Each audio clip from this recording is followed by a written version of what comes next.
Dear colleagues, we start our work and I give the floor to the Minister of Defense spokesperson of Ukraine, Colonel Dmytro Gutsulyak. Good morning, dear guests. NATO delegation has started its visit to Ukraine in the framework of Ukraine's participation in the process of planning and evaluation of forces. The aim of this visit is to hold bilateral cooperation on the process of evaluation of Ukraine's participation in these events. Planning process is important to enhance coordination between Ukrainian forces and NATO countries. That will allow to Ukraine to improve its standards in accordance with NATO standards. Over the past year, the servicemen of the air forces of Ukraine participated in over 460 trainings and exercises. They had nearly 80 aerial trainings and nearly 20 maneuvers for various types of forces. Air forces had 750 trainings that lasted for 11,000 hours. The pilots trained on various types of military techniques after that has been previously repaired. Ukrainian armed forces started using air defense complexes C-300, and last year in Kherson region there were large-scale trainings with rocket launch. With air defense complexes C-300, during which the servicemen trained how to repel attacks and trained to target their aims. They trained also to improve radar control and to improve their practical skills in establishing positions. Most of them had experience in the ATO zone. To the post for surgeons in the United Educational Center of the Air Forces, over 400,000 of surgeons have been trained, and in Kharkiv National University of Air Forces, 300 officers finished their studies. They had practical trainings in the military units of the Air Forces and trained to use planes Su-25, MiG-29, and helicopters Mi-24.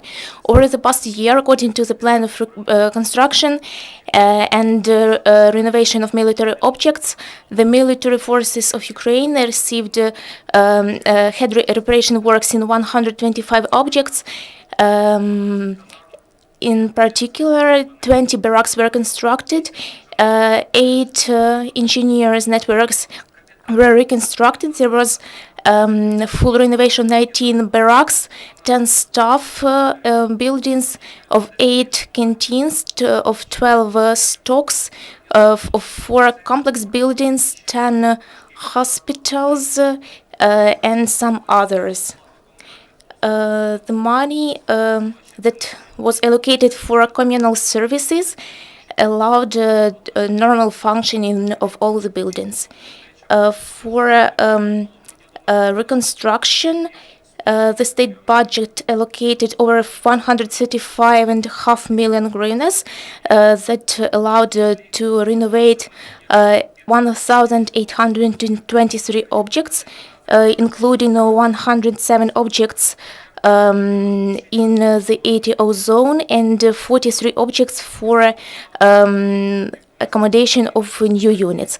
This year, for preparation of allocation for servicemen in the ATO zone, almost 150 million hryvnias were allocated. In addition, the amount of 64.5 million hryvnias will be spent to renovate 800 units of military equipment and to train 250 teams of air forces and over 120 teams of aviation to to renovate equipment in the air forces, as well as for ratio for the servicemen, for medical support for 3,700 veterans that were wounded in the ATO zone. To reduce gas consumption in the armed forces of Ukraine continues introducing the use of alternative sources of energy.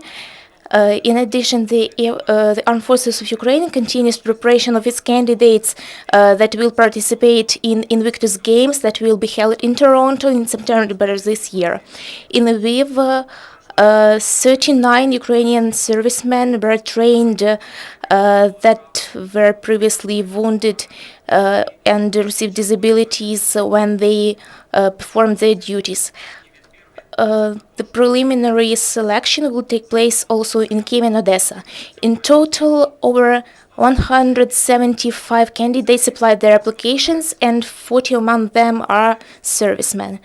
After testing, candidates will participate in all Ukrainian games according to Invictus Games rules, and after this they will start training. 15 best sportsmen will participate in the national team.